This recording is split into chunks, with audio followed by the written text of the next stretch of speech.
Pagi anak-anak saya, hari ini kita akan coba ulang sedikit tentang persamaan gerak parabola, tapi kita sekaligus lanjut di titik kritisnya.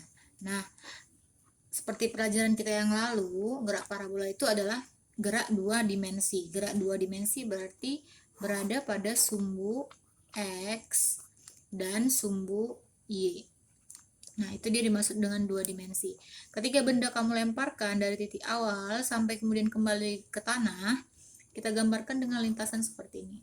Nah, lintasan ini disebut lintasan gerak parabola. Titik awal pelemparan kamu, titik 0, 0 dia ya, berarti X-nya 0, Y-nya 0. Nah, itu namanya titik A. Kemudian sampai lagi di tanah, namanya titik B. Sebelum dia sampai ke tanah, dia itu mencapai titik tertinggi dulu. Di titik tertinggi, dia itu berhenti sesaat. Sehingga 0,00 sekian detik, sehingga kamu tidak bisa lihat dia berhenti. Nah, siapanya yang 0 di situ? Itu kecepatan si Y-nya yang 0. Tapi dia masih ada kecepatan, namanya kecepatan si X. Oke, jadi tidak 0. Yang 0 itu kecepatan di sumbu Y. Kemudian dia berbalik arah, terus dia turun lagi sampai ke titik B. Kira-kira gitu dia untuk lintasannya. Nah, pada saat kamu melemparkan benda dari titik A, kamu pasti kasih gaya. Jadi benda tadi terlempar dengan kecepatan awal. Kalau kamu tidak kasih gaya, tidak ada kecepatan bendanya. Jadi benda itu tidak bisa naik ke atas. Karena kamu kasih dia kecepatan awal, saya gambarkan seperti ini vektornya, namanya VO. Maka dia bisa naik. VO ini ada sudutnya. Kalau kamu tidak buat sudut, dia tidak membentuk gerak parabola. Dia naik ke atas dan turun lagi. Oke, jadi syaratnya itu harus ada sudutnya. Sudutnya kita lambangkan dengan alfa. Nah, kecepatan alfa VO itu kan kecepatannya dua dimensi. Dia ada di sumbu X, ini saya tarik ke kanan, namanya VOX. Nah, ada juga kecepatan di sumbu Y, panahnya ke atas ya, VOY. Yang ada nilainya, tidak nol ya. Nah, apa VOX itu? VOX itu adalah vektor VO kamu tarik ke sumbu X, maka dia melewati sudut. Kalau ada sudut alfanya diketahui, kamu pakai cos. Jadi nilainya itu VO kosinus alfa. Nah, kalau di sin, kalau kamu tarik ini vektornya ke sin, ke sumbu X, dia kan kosong nih, tidak diketahui, tapi ada sudutnya. Maka VO Y itu kamu pakai VO kali sin alfa. Jadi kalau kamu ketemu VOX pakai cos, kalau kamu ketemu VOY pakai sin, itu yang perlu kamu ingat. Oke? Nah, pada titik kritis ini maksudnya titik tertinggi. Kita sebut ini titik C misalnya. Nah, kalau kamu lihat ini ketinggiannya paling tinggi dari antara semua lintasan ya, titik C ini ya. Maka disebut dengan Y max. Oke. Nah, tadi kita perjanjiannya bahwa V di titik Y itu adalah 0. Oke, maka kamu masukkan ke persamaannya. Tapi kan ini dua dimensi. Sumbu X itu kemarin kita pelajari adalah GLB. Sumbu Y itu adalah GLBB. Nah, sekarang kita lagi bahas sumbu Y, maka rumus GLBB. Kamu ingat rumus GLBB? VT sama dengan VO tambah kurang A dikali T. Oke, yang kedua, S sama dengan VO dikali T tambah kurang setengah A T kuadrat. Yang ketiga, VT kuadrat sama dengan VO kuadrat tambah kurang 2AS. Nah, dari antara tiga rumus ini, kita pakai yang ini. Kenapa? Karena kita tidak bicara lintasan. Tidak bicara jarak. Jadi yang ada jaraknya kita tidak pakai. Nah, kita pakai yang pertama. V di titik Y sama dengan VO di titik Y. Pakai tambah atau kurang? Iya, kurang, karena kita pas bendanya naik itu kecepatannya tadi semakin berkurang, lalu dia makin cepat pas ketika dia turun. Oke, kita pakai A, kurang, A nya kita ganti dengan percepatan gravitasi, karena yang mempengaruhi benda itu adalah percepatan gravitasi dikali T. Sekarang kamu turunkan rumusnya. Tadi V di titik Y itu adalah 0, jadi 0 sama dengan VOY. Setiap ketemu VOY, kamu ganti dengan VO sin alpha dikurang G dikali T.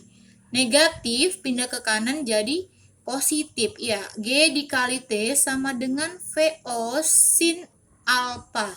Jadi T di titik Y maksimum, waktu untuk menempuh jarak tertinggi tadi adalah VO sin alpha per turun G-nya. G. Paham ya? Nah, itu dia persamaan untuk mencari waktu yang diperlukan untuk mencapai titik maksimumnya. Oke, gimana kalau ditanya di mana posisinya, Bu? Posisinya itu ada dua, di sumbu X dan sumbu Y ya. Nah, kita coba dulu posisi untuk sumbu X. Kamu ingat sumbu X tadi GLB, rumusnya tetap sama, cuma satu rumus GLB. X sama dengan V dikali T. Cocok. Nah, jadi X sama dengan V. VO-nya pasti VOX, karena kita lagi bicara sumbu X dikali T. Ingat selalu, X itu kamu pakai kosinus. Dikali T. Apa T-nya tadi? Udah kamu hitung, ini dia. Maka kamu ganti X sama dengan, kenapa pakai ini? Waktu, kan kita menghitung posisi benda pada saat titik maksimum. Ini dia. Dari A ke sumbu ini. Sumbu X. Maka kamu pakai T yang diperlukan untuk mencapai titik maksimum tadi. Maka VO cos alpha dikali VO sin alpha per G.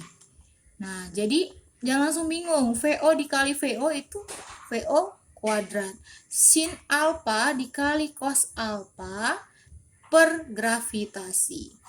Nah, ini belum selesai. Karena di matematika, walaupun belum kamu pelajari, kita pelajari sedikit. Sin alpha dikali cos alpha di matematika itu apa? Nah, jadi ada namanya rumus identitas di matematika. Sin 2 alpha itu adalah 2 sin alpha dikali cos alpha. Dari mana ini, Bu? Ini udah tetapan.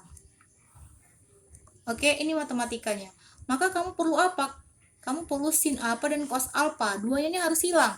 Maka kamu turunkan sin 2 alpha, ini dari sini ya, per duanya tadi, iya, maka tinggal sin alpha dikali cos alpha. Udah dapat yang kita mau? Sudah. Nah, ini sin 2 alpha per 2. Untuk apa ini? Balik ke persamaan X tadi. X sama dengan VO kuadrat sin alpha dikali cos alpha per G. Oke, maka X sama dengan VO kuadrat, ya masukkan harga yang tadi yang kita hitung.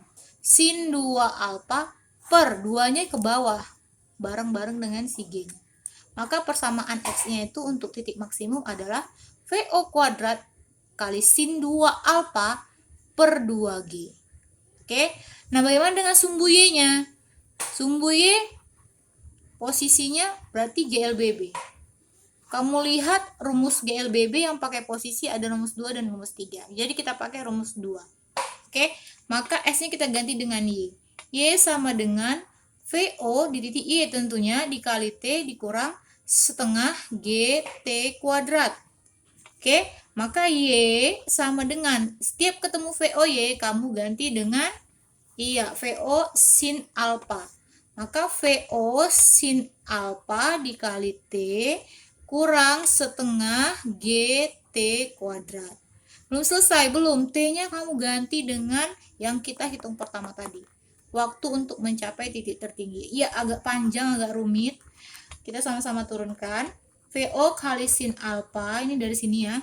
Dikali T, masukkan harga T-nya. VO sin alpha per G. Oke, terus tanda kurang ya.